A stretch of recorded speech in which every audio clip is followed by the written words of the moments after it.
गरीबों के लिए शोषण के विरुद्ध आवाज उठाकर जेल जाने वाले लोगों के बारे में आपने किताबों में बहुत पढ़ा होगा। लेकिन वास्तविक जिंदगी में भी ऐसे लोगों से क्या आपका कभी मिलना हुआ है? मैं रामकिशोर पाठचा दिल्ली इंटरनेशनल फिल्म फेस्टिवल के यूट्यूब चैनल डिफ न्यूज़ में आपका स्वागत करता हूं। और जैसा कि हम हर बार बहुत सारे लोगों से मिलते हैं, आज हमारे बीच मौजूद हैं मध्य प्रदेश लांजी विधानसभा क्षेत्र बालाघाट के पूर्व विधायक किशोर समृद्धि साहब, जिन्होंने न केवल पिछले चुनावों में समाजवादी पार्टी के टिकट पर जेल से चुनाव लड़ा, वो जीते और बाहर आकर गरीबों की मदद करने के नए रास्ते भी खोले। हम उनसे जानेंगे उनकी जिंदगी के बारे में, उनके राजनीतिक जीवन के बारे में। और उससे पहले मैं आपको एक और चीज बताना चाहता हूँ कि जो उनकी पारिवारिक पृष्ठभूमि है, उसमें उनकी माताजी वो खुद लांजी से नगर पालिका का जो एक एरिया होता है, जो उसका जो परिषद होती है, उसकी महापौर रह चुकी हैं। वो बीएसपी से महापौर थी। लेकिन उसके साथ किशोर समृद्धि साहब, उनका अपना पॉलिटिकल जीवन, उनकी राजनीतिक सोच, सामाजिक सोच और उनके संघर्ष की कहानी हम आपसे शेयर करेंगे।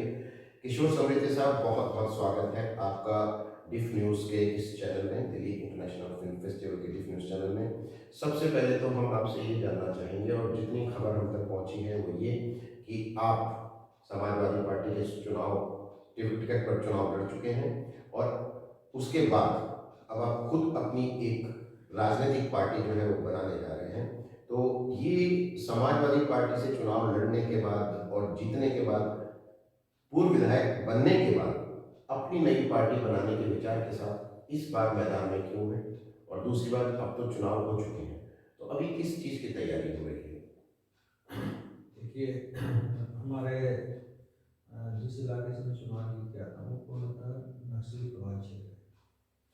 और राजनीति में एक बात आपने सुनी होगी कि सबसे आसान काम है चापलूसी करना, और सबसे मुश्किल काम है लोगों के हक अधिकार दिलाना। तो जब भी आप किसी का हक अधिकार दिलाने निकलोगे तो लड़ाई होगा, झगड़ा होगा, जेल जाओगे, मारपीट होगी। तो ये, चूंकि हमारा इलाका बहुत गरीब है और जो लोग हक मारने वाले लोग हैं वो अपना छोड़ना नहीं चाहते, और जिनका हक जाता है वो भी नहीं छोड़ना चाहते। तो इस बीच में वहाँ पे वर्ग संघर्ष का टकराव है। मध्य प्रदेश में जो स्थिति है, चूंकि मैं समाजवादी पार्टी से बाई इलेक्शन लड़ा, जीता, और मध्य प्रदेश में पूरी तरह अफसरों का गुनाह है। वहाँ पे व्यवस्थापिका कमजोर है। वहाँ जो नेता जीत के आते हैं, जो बिहार और उत्तर प्रदेश में पॉलिटिकल अवेयरनेस है। बिहार में आपने देखा होगा कि इंदिरा जी के इमरजेंसी के खिलाफ लोग खड़े हुए और सरकार उखाड़ देगा। लेकिन मध्य प्रदेश में कभी ऐसी स्थिति का निर्माण ही नहीं हुआ कि भाई मध्य प्रदेश में कोई बड़ा आंदोलन हुआ हो, बड़ी क्रांति हुई हो, बड़ा बदलाव हुआ हो। कभी नहीं। लोगों ने वहाँ स्वीकार कर लिया कि बोला ठीक है, अभी मोदी जी ने बोला कि साहब आपका तो आपको घरों में रहना है, तो लोग बोला ठीक है हम तो साहब घर में रहेंगे। मतलब कोई आवाज़ उठाने की स्थिति, तो वो स्थिति बड़ी खराब है मध्य प्रदेश में। शिक्षा के क्षेत्र में मध्य प्रदेश पीछे है, अर्थव्यवस्था वहाँ की कमजोर है, और वहाँ पे मतलब डेवलपमेंट का काफ़ी चांस है, खनिज से लेकर वन संपदा तक काफ़ी। लेकिन अफसर साइड ने उस प्रदेश को दीमक की तरह काम कर दिया। और जैसे ही आप वहाँ कोई आवाज़ उठाने का काम करते हो तो आपके ऊपर झूठे मुकदमे, ये बाहुबली है, ये ब्लैकमेलर है, ये चोर है। वहाँ आपने देखा हो नर्मदा बचाओ आंदोलन का, मेघा पाटकर का पूरा आंदोलन अफसरों ने खत्म कर दिया। नर्मदा, उसको बोला कि इसके पास विदेशी पैसा आता है, फंड आता है, उसने लड़ना छोड़ दिया, मध्य प्रदेश छोड़ दिया। वो चाहते नहीं कि मध्य प्रदेश में कुछ ऐसी स्थिति का निर्माण हो। मध्य प्रदेश से आप देखो कट के छत्तीसगढ़ बना, पूरी तरह नक्सल प्रभावित। छत्तीसगढ़ उभर नहीं पा रहा नक्सलवाद से, डेवलपमेंट बिल्कुल नहीं हो रहा है। वही स्थिति मध्य प्रदेश की है। तो वहाँ पे राजनीति करना बड़ा त्रिखिल है। अगर आपने वहाँ से बोला तो वहाँ कार्यपालिका और न्यायपालिका का एक ऐसा सिंडिकेट बना हुआ है कि आप अदालत जाओगे तो वहाँ पे आपका कास्ट लग जाएगी, आप पे जुर्माना लग जाएगा। नहीं भाई तो सरकार के खिलाफ चल रहा है, सरकार के खिलाफ, ऐसा लगता है जैसे ब्रिटिश हुकूमत वहाँ पे काम कर रही है। तो उस स्टेट में सर्वाइव करना बहुत मुश्किल है।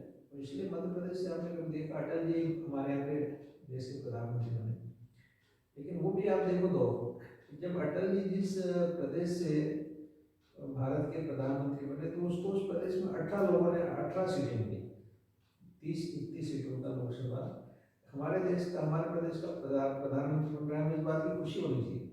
तो हमने अटल जी को 18 सीट दिया, कांग्रेस को ज़्यादा सीट दिया। लेकिन मोदी जी का जब दौर आया तो मोदी जी को हमने पूरी की पूरी एक सीट कमलनाथ जी के बेटे को मिली, इस बार नहीं तो पूरी सीट मोदी जी को मिली। तो इतना बदलाव बीजेपी के इस दौर में आया। तो मेरा कहना है कि जब हमारे प्रदेश का प्रधानमंत्री बन रहा है तो जनता कुछ नहीं होगी, वोट देने से डर नहीं, पता नहीं बन पाएगा नहीं बन पाएगा क्या होगा। तो आप ये कहना चाह रहे हैं कि जो मोदी जी का इस वक्त राज है, तो ये पहले की तुलना में ज़्यादा सापेक्ष है और ज़्यादा आप कहें कि जनता के पक्ष वाला राज है।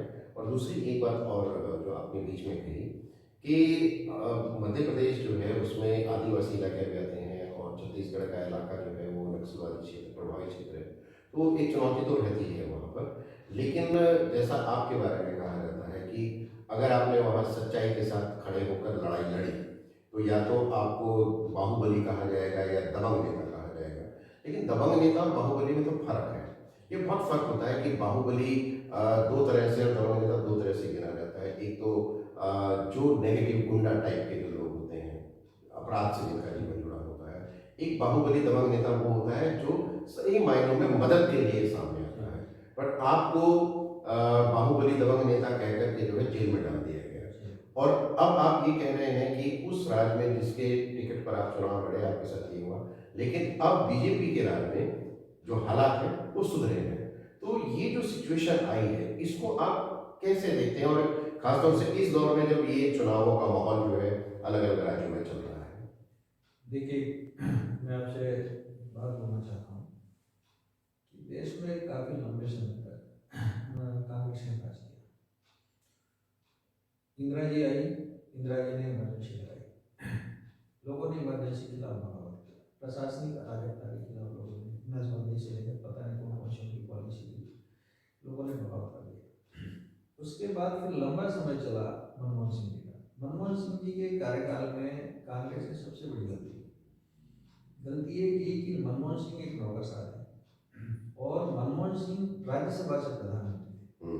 ये बड़ी, भारत लोकतंत्र का सबसे बड़ा देश, लोकतांत्रिक देश है। दुनिया में में भारत के लोकतंत्र की कहानी सुनाई जाती है और हमारे देश का प्रधानमंत्री राज्यसभा से है। सबसे बड़ी बात, सबसे नेगेटिव बात डेमोक्रेसी की भारत में आता है। दूसरी बात यह है कि उस दौर में मनमोहन सिंह जी का जो कार्यकाल था, नौकरशाही की इंतहा थी, नौकरशाही इस देश में राज कर रही थी।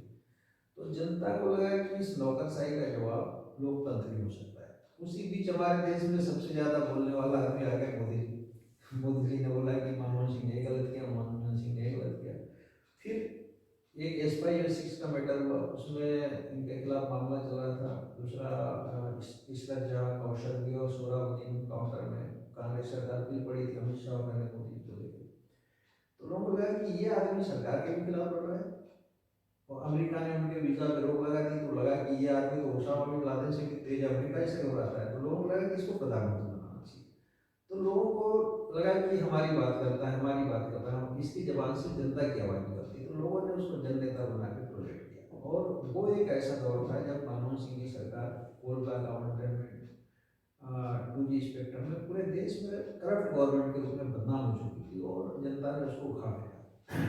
तो ये ऐसा दौर था। तो जनता ने कुल मिला के प्रशासनिक अराजकता के खिलाफ मतदान किया और उसका नतीजा नरेंद्र मोदी एक लोकप्रिय प्रधानमंत्री के रूप में देश में बन गया। तो जनता जहाँ भी शोषण होता है जनता उसको बर्दाश्त नहीं करती। जनता ने वोट के रूप में उसका निगेटिव दिया, उसका मतलब जो रिस्पॉन्स है सरकार को।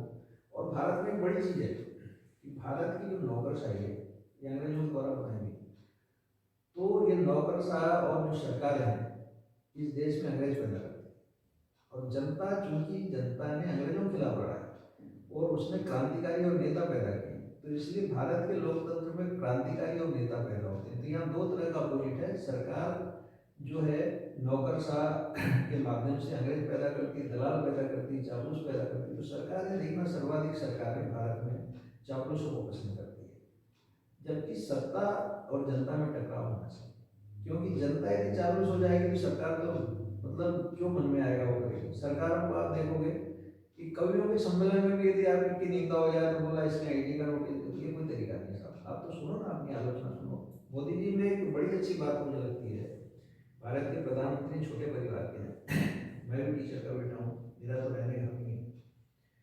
अमित शाह और नरेंद्र मोदी दोनों में मुझे सबसे अच्छी बात लगती है कि आज़ादी के बाद एक बड़ी सल्तनत गांधी परिवार, मतलब ये समझ लो ईस्ट इंडिया कंपनी के बाद कोई एक बड़ा परिवार है। गांधी परिवार इस देश में, इंदिरा जी भी उनके परिवार से हुई, नेहरू जी भी हुए, जवाहरलाल राजीव जी भी हुए, लेकिन एक लंबे समय तक रूल करने वाला परिवार जिसको हटाना बहुत मुश्किल था, अमित शाह और नरेंद्र मोदी के जुनून ने उखाड़ दिया। देश की जनता ने एक ऐतिहासिक जनादेश दिया था और पहली बार पूर्ण बहुमत की सरकार दी, पहली बार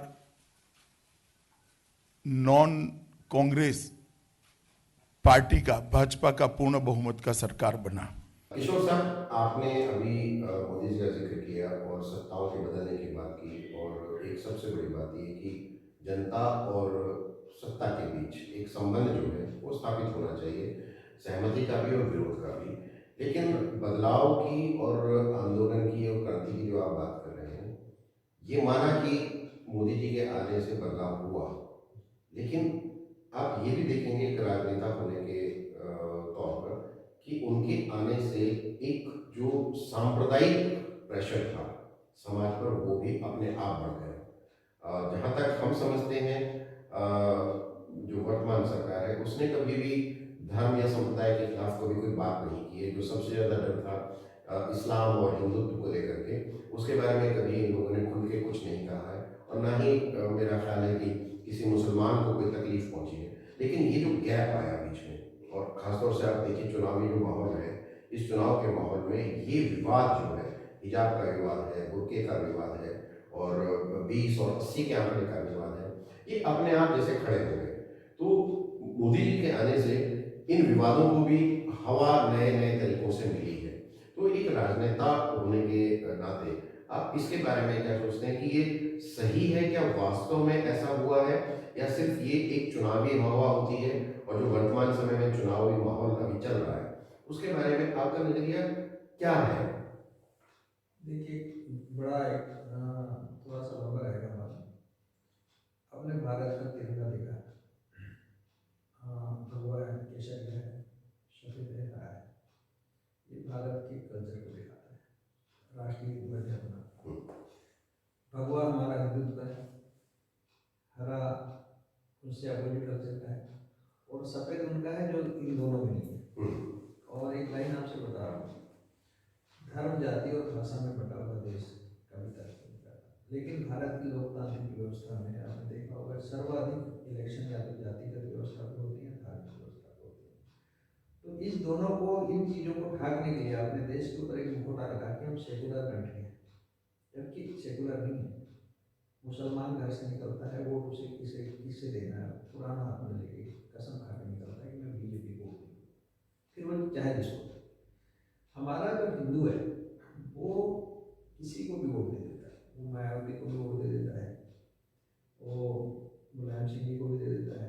राम मंदिर बाबरी मस्जिद का विवाद हो, मुलायम सिंह ने कार सड़कों पर गोली चलाई, लेकिन मुसलमान जो है उसने तो मुलायम सिंह को वोट दिया, लेकिन हिंदू को नहीं समझ में आया कि इसने मुलायम सिंह को वोट नहीं देना है क्योंकि उसने तो गोली चला दी थी, लेकिन उसको लगा मुलायम सिंह भी हिंदू है, हमको तो उनको वोट दे। तो हिंदू थोड़ा सॉफ्ट होता है। दूसरा, पूरे कल्चर पे अगर आप देखेंगे तो इस्लाम कल्चर हो गया, ईसाई कल्चर हो गया, हिंदू कल्चर। हिंदू हमारा सनातन धर्म है, मैं हिंदू हूँ, मुझे वोट मांगने के लिए मुसलमान के लिए जाना पड़ता है, ईसाई के लिए जाना पड़ता है। इसका मतलब थोड़ी कि मैं मुसलमान के यहाँ जाऊँगा तो हिजाब पहन लूँगा, ईसाई के यहाँ जाऊँगा तो मैं माला पकड़ के चला। मैं हिंदू हूँ, मुझे बताना पड़ेगा मैं हिंदू, मैं अपने कल्चर, अपने धर्म, अपनी संस्कृति के लिए हूँ। आप भी अपना धर्म, हमारे देश में सबको आ जाती है, लेकिन देश को ही आप धार्मिक रंग दे दोगे, ये तो गलत बात है भाई।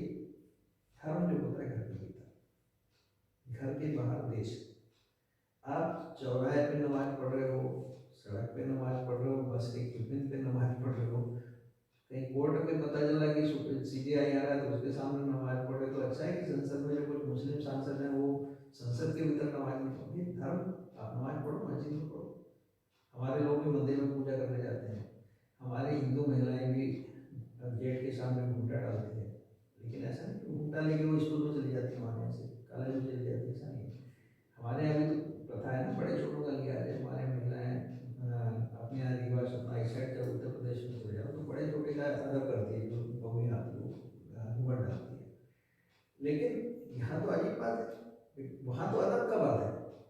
यहाँ पे आपको आपको पूरे देश में आपने जब कोविड की आड़ पे हमने सब लोगों ने क्या पहना, मास्क लगाया, क्या सब जैन धर्म अपना लिए? कोई जैन धर्म नहीं अपनाया।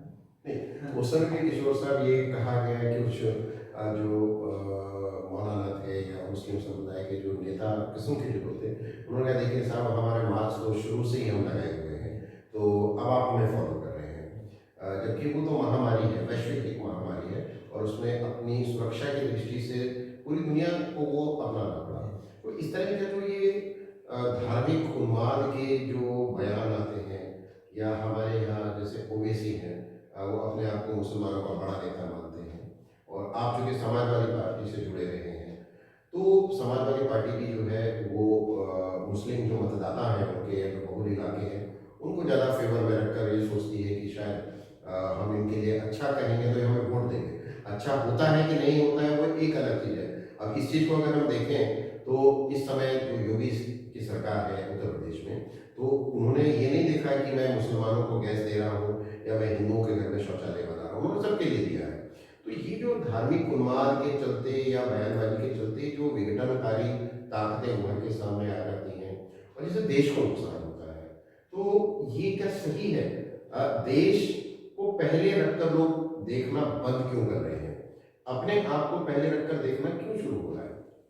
देखिए एक बात बताएं आपको कि भारत में मुसलमान है, पाकिस्तान से बड़ा मुसलमान, ये इस कल्चर की वजह से बांग्लादेश बन गया, कल्चर की वजह से पाकिस्तान बन गया।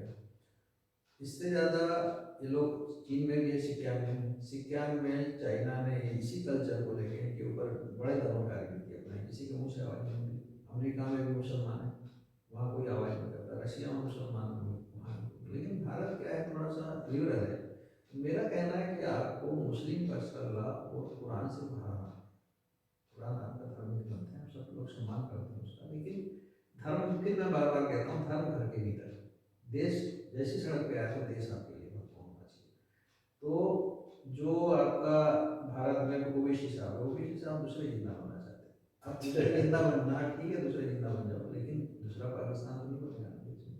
इसके लिए हिंदू मुसलमान सिख ईसाई सबको इकट्ठा होकर रहना है, क्योंकि आप कम्युनल पॉलिटिक्स कीजिए, रिलीजियस पॉलिटिक्स कीजिए, लेकिन देश के मामले में सबको एक है। आप अपना धर्म मानो, चर्च वाले अपना चर्च में पढ़ो, मंदिर वाले मंदिर में करो, लेकिन धर्मांतरण और एक दूसरे के कल्चर को अधिकृत करना, जबरदस्ती कब्जा करना, तो ये अच्छा नहीं भारत। और भारत में वो दौर चला गया, सिकंदर वाला दौर चला गया, बाबर वाला दौर चला गया, अब तो भारतीय वाला दौर है। आपको मुसलमान भी रहना है, सिख भी रहना है, ईसाई भी रहना है, लेकिन सबसे पहले भारत का नागरिक बनना है, भारतीय बनना है। जब आप भारतीय रहेंगे तो सब कुछ अच्छा रहेगा। अब आपको सब कुछ मुस्लिम पर्सनल लॉ के हिसाब से चाहिए, तो फिर मैं तो कहूँगा प्रधानमंत्री से कि इन सबको मुस्लिम पर्सनल लॉ के हिसाब से इनकी अदालतें बनाओ, शरीयत वाली अदालतें बनाओ, इनको सारी सुविधाएं मुस्लिम पर्सनल लॉ के हिसाब से दो। अगर ये अपराध करे तो इनको दंड कैसे दो, शरीयत के कानून से दो। जैसी शरीयत की अदालतें बनेगी, चोरी करेंगे हाथ काट दिए जाएंगे और जब इनका किसी महिला को बुरी नज़र से देखेंगे तो आग फोड़ दिया जाएगा। और भी तमाम किस्म के जो शरीयत में अपराध हैं, वो अदालतें अगर हम भारत में बना देते हैं, जब इनको दंड मिलने लगेगा ना, तब फिर ये सब भूल जाएंगे कि अरब में क्या होता है, अफगानिस्तान में क्या होता है, पाकिस्तान में क्या होता है। जब इनको लगेगा नहीं इंडिया में तो भारत की चाहिए, यहाँ का कॉन्स्टिट्यूशन चाहिए, तब ये खुद ही मांग करेंगे कि साहब ये तो शरीयत नहीं चाहिए हमको हिजाब भी नहीं चाहिए, हमको तो भारतीय संविधान चाहिए, हमको भारत का कॉन्स्टिट्यूशन चाहिए, और हमारी पूरी आस्था भारत की संसद और भारत की सरकार की होती है। ये तब आएंगे रास्ते में। दूसरी बात आपने देखा अभी यूक्रेन विवाद पे एक बड़ी लाइन बताता हूँ कि नाटो देशों में पुतिन साहब ने कहा कि यूक्रेन को शामिल होना है, यूक्रेन उनका पड़ा था। पुतिन साहब ने सैनिक से उनकी जमीन छोड़ी, रशिया का विभाजन देखा, रशिया की गरीबी को देखा, रशिया ने किस तरह लोगों के सामने शर्मिंदगी का सामना किया। एक दौर में बड़ी ताकत और फिर विघटन और फिर गरीबी, उस दौर से उन्होंने रशिया को निकाला। अब फिर मोदी जी की आपको बात बताता हूँ। मोदी जी का जो फैसला है इस समय, जब वीटो पावर ले आया तो उन्होंने वोट किया किसके पक्ष में, रशिया के पक्ष में। चीन ने भी रशिया के पक्ष में किया। भारत चीन का विवाद आप जानते हो, पूरी दुनिया 62 में लड़ाई की शुरू की है। लेकिन एक लाइन आप फिर देखो कि जब मोदी जी जब गुजरात के मुख्यमंत्री थे और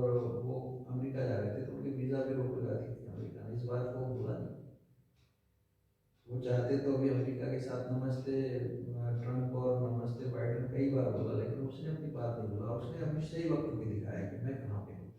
भारत रसिया के साथ है, पहले भी था, कल भी था और आज भी है। ये उन्होंने मोदी जी ने दिखा दिया एक लाइन में आपको। दूसरी बात उनका ये जो कदम है इसका दूरगामी परिणाम क्या हो सकता है। भारत और जो चाइना का सीमा हुआ था उसमें रशिया हमारी मदद करेगा। भारत और पाकिस्तान का जो विवाद है उसमें अमेरिका की जो पॉलिसी हमेशा पाकिस्तान के साथ है, जबकि रशिया हमारे साथ है। तो हमें जब हमको पाकिस्तान को ठीक करना होगा तो रशिया हमारी मदद करेगा, जब बांग्लादेश को हमको हथियाना होगा तो रशिया हमारी मदद करेगा। तो मोदी जी का बड़ा दूरगामी सोच है। फिर इस पर आलोचना करेंगे साहब है तो मोदी ने अपनी मर्जी से कर दिया, सर्वदलीय बैठक नहीं बुलाई। इसके पास समय है साहब, इतने खराब समय में 50,000 से ज़्यादा भारतीय वहाँ फंसे हुए हैं, हमें तो 1 सेकंड में फैसला लेना है। आपका 24 घंटे बैठक बुला के ई फॉर बट सुनते रहेंगे तब तक तो पता नहीं क्या हो जाएगा। 50,000 से ज़्यादा वहाँ बच्चे फंसे हुए हैं, उनको बुलाना है। तो कहीं ना कहीं हमें शॉर्ट करना तो चाहिए। रशियन फौज का हम निकालेंगे कैसे? तो रशिया ने तो बोल दिया कि वे अपने दूसरे देशों के माध्यम से लेके, तो देखो आज के लोग क्या है। तो ये एक अच्छी पॉलिसी है नरेंद्र मोदी जी की। दूसरा जिक्र किया और बांग्लादेश पाकिस्तान का जिक्र किया, कूटनीतिक रणनीतियाँ होती हैं, डिप्लोमेटिक रिलेशंस होते हैं। आप देखिए कि इस समय जो यूक्रेन में विवाद है और जो युद्ध चल रहा है, एक भी देश ऐसा नहीं है जिसने पुतिन साहब को ये कहा हो कि ये तानाशाह की तरह बिहेव कर रहे हैं। सबने कहा कि उन्होंने देश के लिए जो सपना देखा था वो अपने सपने को लेकर अड़िग है और उसके हिसाब से वो रशिया को एक देखना चाहते हैं। नाटो देश है वो भी पीछे हट गए, जिन्होंने यूक्रेन को बरगलाया है, जो भी कुछ हुआ। लेकिन जब यही चीज़ आप मोदी जी की बहुत प्रशंसा कर रहे हैं, और मुझे तो ये भी लगता है आप सपा के पूर्व विधायक हैं, हो सकता है आपका इरादा बीजेपी में जाने का हो, लेकिन मेरा सवाल ये है कि मोदी जी को लोग तानाशाह कह बैठते हैं, जबकि मोदी जी भी अपने देश के लिए सोचते हैं और किसी देश के लिए मरना मिटना या थोड़ा सा सख्त होना कोई बुरी बात नहीं है। तो ये जो फर्क हमारे यहाँ आता है, ये क्यों आता है? मैंने मोदी जी के खिलाफ लोकपाल में शिकायत लगाई, भारत के प्रधानमंत्री के खिलाफ। अभी तक मुझे नरेंद्र मोदी जी की तरफ से थ्रेट नहीं मिली। समझ गए? मेरी गिरफ्तारी नहीं हुई, मेरे जो भी गिरफ्तारी हुई मैं जेल गया, वो अलग मैटर था, वहाँ की स्टेट गवर्नमेंट था। लेकिन नरेंद्र मोदी ने कभी मुझे फोन करके नहीं कहा कि किशोर समिति ने तुमने मेरे खिलाफ शिकायत लगाई, मैं तुम्हें देख लूंगा, तुम्हें मरवा लूंगा। ठीक है? तो मैं उन लोगों से कहना चाहता हूँ कि तुम्हें ये देश रहने लायक नहीं दिखता है, इस देश में रह रहे हो, खा रहे हो, यहीं के निवासी हो, तो कहाँ जाना चाहते हो? बताओ, उस देश का पता बताओ ताकि वहाँ की आपकी रहने की वहाँ व्यवस्था कर दी जाए। लेकिन देश तो देश के लिए हर एक देश के प्रधानमंत्री की पहले जिम्मेदारी है। हम भारत के और टुकड़े नहीं होने देंगे। ये मैं देख रहा था कि पंजाब में मोदी जी का भाषण चल रहा था कि साहब जब देश का बंटवारा हुआ तो जो करतारपुर साहिब है उसको आप पाकिस्तान में जाने थे और इतना बड़ा पंजाब रख दिया, जबकि गुरु ग्रंथ साहब का गुरु नानक साहब का जन्म स्थल, उसको तो कम से कम यहाँ रख लेते। तो मेरा कहना है जो गलतियाँ हुई अगर उसको सुधारा जा रहा है तो बुराई थोड़ी है। अब पुतिन साहब की हम बात करें, पुतिन साहब ने अपना जिंदगी सैनिक से शुरू किया, रसिया में, यूक्रेन उसी का पार्ट, बेलारूस उसी का पार्ट था, बाल्टिक गणराज्य जो टूटा, रसिया उतनी बड़ी शक्ति है। आज जब रशिया ताकतवर हुआ है तो अपने उन परिवार के लोगों जो उससे रूठ गए हैं, उसने बोला कि भाई आप आ जाओ, आप अपना अलग कंट्री बताइए। मुझे बताइए सारी पाइपलाइन यूक्रेन से दूसरे देशों में जाएगी, गैस वहीं से जाएगी। आप तो उस पर रॉयल्टी की बात करो ना कि भी हमें रॉयल्टी दो, हमें देश चलाना है साहब, लेके जाओ, कोई परेशानी नहीं है, लेके जाओ ना। आप रॉयल्टी की बात कर रहे, बोला नहीं हम तो आपसे लड़ेंगे, हम तो आपको जाने नहीं देंगे। अभी ताकतवर आदमी को शेर और कुत्ते की लड़ाई वाले क्या के बात है, तो यूक्रेन की बड़ी गलती है। दूसरा, नाटो देशों को भी समझ में आया कि पुतिन साहब की पॉलिसी ठीक है। इंडिया तो पहले से पुतिन के साथ ही है, रशिया के साथ ही है। चाइना को भी समझ में आया कि हम चाहे जितनी बड़ी बात कर ले, रशिया नहीं बन सकता, नहीं कर सकते। तो इस समय पूरी दुनिया में रशिया एक बड़ी ताकत बनी और भारत ने उसका साथ दे के अपनी नाटो देशों को और अमेरिका को भी दिखाया कि हम भी आपसे 19-20 आपका जो ताल्लुक है वो तो सपा से रहा है और आपका जो परिवार है पीछे उसकी पृष्ठभूमि जो है वो दूसरी पार्टियों से जुड़ी रही है। तो आपका जो इरादा है कहीं ऐसा तो नहीं है कि आप भी बाकी नेताओं की तरह बीजेपी में आने की तैयारी कर रहे हैं? मैं तो कभी अमित शाह जी से नहीं मिला, मोदी जी से नहीं मिला कि मैंने भी राहुल गांधी का इतना बड़ा मामला उठाया, मेरे को भी टिकट दे दो, अगर मैं जाता तो शायद मुझे टिकट मिल जाती। लेकिन हम लोग थोड़ा स्वाभिमानी राजनीति करते हैं। तो ये इरादा क्या है आपका? देखिए सर, मेरा ये है कि मैं क्योंकि सपा में मेरा बसपा में मेरी राजनीतिक शुरुआत एनएसी वाई से आपको नहीं पता कांग्रेस हुई, और जब मैं एमएलए बन गया तो मेरे एमएलए बनने से मैंने विवेक तनखा का एक राज्यसभा में वोट कांड था, उसका मैंने खुलासा किया। मैंने मध्य प्रदेश में कांग्रेस को लगातार कमजोर करने का काम किया, लेकिन मुझे बीजेपी ने वहाँ पे चुनाव लड़ा दिया। जो शिवराज सिंह चौहान है वो मुझे अपना प्रतिद्वंदी मानते हैं, उनको लगता है कि ये बहुत तेज है और इसको अगर कुछ बना दिया तो ये मुझे खा जाएगा। तो मैं मध्य प्रदेश से अपनी राजनीतिक शुरुआत थर्ड फ्रंट बना के मैं अपना खुद का दल बनाया हूँ, क्योंकि तो एमएलए बन गया, एमएलए के बाद बाई इलेक्शन में हार भी गया, चुनाव में प्रशासन ने हराया, चुनाव तो मुझे मालूम है कि हक अधिकार बनता है, दोबारा फिर जीतेगा तो चाहे। मैं ऐसा एमएलए था जिसने 3 बार चीफ सेक्रेटरी के खिलाफ प्रिविलेज लिया है। चीफ सेक्रेटरी किसी राज्य का मुखिया होता है, उसके खिलाफ विधानसभा प्रिविलेज लाना है तो इतनी बड़ी बात होती है, कोई उससे मतलब ये नहीं करना। तो ये सब चीज़ों से वहाँ की सरकार मुझसे घबरा गई और उन्होंने मुझे पूरी तरह चुना। बीजेपी में जाने का कोई नहीं, अपनी खुद की ताकत बनाएंगे, मोदी जी को जरूरत होगी तो बुलाएंगे, नहीं होगी नहीं होगी, बाकी तो ठीक है। जो राजा अच्छा काम करता है उसकी तारीफ करना चाहिए। मनमोहन सिंह जी ईमानदार थे, देश के प्रधानमंत्री थे, ईमानदार थे, लेकिन सिर्फ ईमानदारी किस काम की? आपकी पूरे लोग मिलकर देश को लूट रहे हैं और आप ईमानदार बनने के लिए, उसका भी तो कोई मतलब नहीं है। एक पढ़ा लिखा प्रधानमंत्री था, कम बोलता था, लेकिन इतना भी तो चाहिए आपका काम। आपका काम आपसे चीन करना चाहिए, आपसे पाकिस्तान, आप देश के भीतर नहीं संभाल पा रहे, देश के बाहर भी नहीं संभाल पा रहे, लोग आपके सैनिकों की गर्दन काट के लेके जाते हैं। तो मेरा कहना, शासक तेज होना चाहिए। मोदी जी की जो स्थिति अपन करें, जैसे पढ़ा लिखा सरपंच होता है, वो 18-40 से करते रहता है, साहब जाऊँगा जाऊँगा, और एक कम पढ़ा लिखा होता है, वो बोलता है ठीक है देखा जाएगा, फंसेंगे, लेकिन इसको तो आज ठीक करो। तो मोदी जी का वो तरीका समझ लो, जो कम पढ़ा लिखा सरपंच होता है जिसको गांव चलाना आता है, तो मोदी जी का वो तरीका मुझे ठीक लगता है। और शासक को तेज होना चाहिए और अपने देश के प्रति, अपनी जनता के प्रति पूरा ईमानदार होना चाहिए। तो आपने सुनी किशोर समृद्धि साहब की बातचीत सारी। वो कांग्रेस की पृष्ठभूमि से आते थे, बसपा और सपा से उनका नाता रहा, चुनाव जीते और फिर जनता की सेवा की। लेकिन इसके बावजूद आपने उनकी बातचीत से एक बात नोट की होगी कि उनकी पसंद जो है वो प्रधानमंत्री श्री नरेंद्र मोदी जी हैं और जो बीजेपी से आते हैं। इसके बावजूद किशोर समृद्धि साहब का ना तो बीजेपी में जाने का कोई इरादा है, ना ही कांग्रेस में जाने का कोई इरादा है। वो अपनी खुद की एक नई पार्टी बनाकर चुनाव लड़ना चाहते हैं। हम उम्मीद करते हैं कि वो नई पार्टी बनाकर चुनाव लड़े, जीतें और सेवा करने के लिए फिर से जनता के बीच में आए। किशोर साहब, आपका बहुत बहुत शुक्रिया, बहुत धन्यवाद। आप देख रहे हैं दिल्ली इंटरनेशनल फिल्म फेस्टिवल का न्यूज़ चैनल डिफ न्यूज़। मैं हूं राम किशोर पार्चा, दिल्ली से।